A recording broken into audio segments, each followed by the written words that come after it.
Bismillahirrahmanirrahim. Assalamualaikum warahmatullahi ta'ala wabarakatuh. Nama saya Haika Satria. Saya akan menjelaskan tentang biografi singkat Abu Abbas As-Saffah. Beliau memiliki nama lengkap Abdullah bin Muhammad bin Ali bin Abdullah bin Abbas bin Abdul Muttalib bin Hashim. Beliau diperkirakan lahir di Suriah pada tahun 721 Masehi. Abu Abbas As-Saffah sepeninggalan Rasulullah SAW, Islam dipimpin oleh 4 sahabat Nabi dengan sistem pemerintahan khalifah. Kemudian setelahnya Islam mengganti sistem pemerintahannya menjadi dinasti yang dipimpin oleh para raja-raja. Dinasti Abbasiyah menjadi salah satu yang mampu membawa peradaban Islam mencapai puncak dengan mengembangkan ilmu pengetahuan dan sistem politik yang baik. Dinasti Abbasiyah mampu menaklukkan banyak wilayah-wilayah di penjuru dunia ini. Dinasti ini lahir tepat setelah dinasti Umayyah runtuh, iaitu pada tahun 758 Masehi.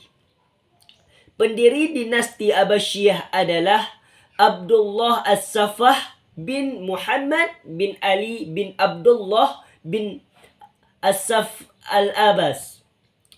Di bawah kekuasaannya, dinasti Abbasiyah berhasil mencapai kestabilan pemerintahannya. Setelah meruntuhkan dinasti Umayyah pada tahun 750, Muhammad Abu Abbas As-Saffah mendeklarasikan dirinya sebagai khalifah pertama pada dinasti Abbasiyah. Ketika Abbas menjabat khalifah, dia diberi gelar As-Saffah yang berarti penumpah atau peminum darah. Kemajuan peradaban Islam, pendidikan dan kebangkitan kaum intelektual oleh Nunzairina, sebutan tersebut diberikan dikarenakan dia mengeluarkan dekret kepada gubernurnya yang berisi pemerintah untuk membunuh tokoh Umayyah. Tidak hanya itu, As-Saffah juga melakukan perbuatan keji dengan menggali kuburan para khalifah Bani Umayyah dan membakar tulang-tulangnya. Terlepas dari pelakuan keji yang di bawah kekuasaan Abu Abbas, berdirilah sebuah dinasti yang bersifat internasional dengan asimilasi corak pemikiran dan peradaban dunia. As-Saffah menjadi pendiri dinasti Arab Islam ketiga setelah Khulafah Ar-Rasyidin, dinasti Umayyah yang berhasil memajukan peradaban Islam. Abu Abbas memimpin dinasti Abbasiyah dengan sangat singkat, yakni sekitar 4 tahun saja.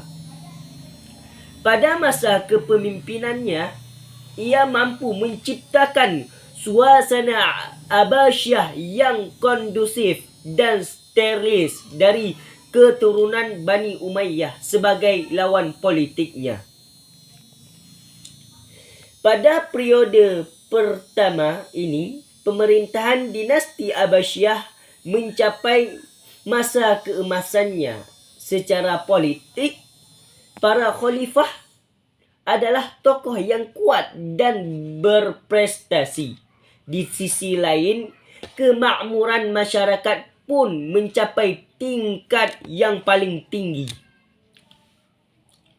Pada periode ini juga berhasil disiapkan landasan bagi perkembangan filsafat dan ilmu pengetahuan dalam Islam. Ilmu ini terus berkembang hingga peradaban periode setelahnya. Keberhasilan Abu Abbas dalam menaklukkan Daulah Umayyah dan mendirikan dinasti Abbasiyah ternyata mendapat dukungan besar dari tentara bayaran asal Persia, Abu Muslim Al-Khurasani. Tidak hanya itu, beberapa petinggi kerajaan lain, Mesir dan Romawi pun memuji ketegasan Abu Abbas As-Saffah dalam membuat kebijakan dan peraturan pemerintahan.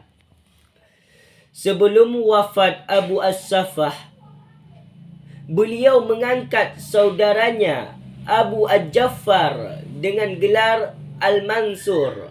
Beliau menggantikan Abu Abbas As-Saffah dan memerintah pada tahun 754 sampai 715 Masehi. Sekian akhirul kalam. Wassalamualaikum warahmatullahi taala wabarakatuh.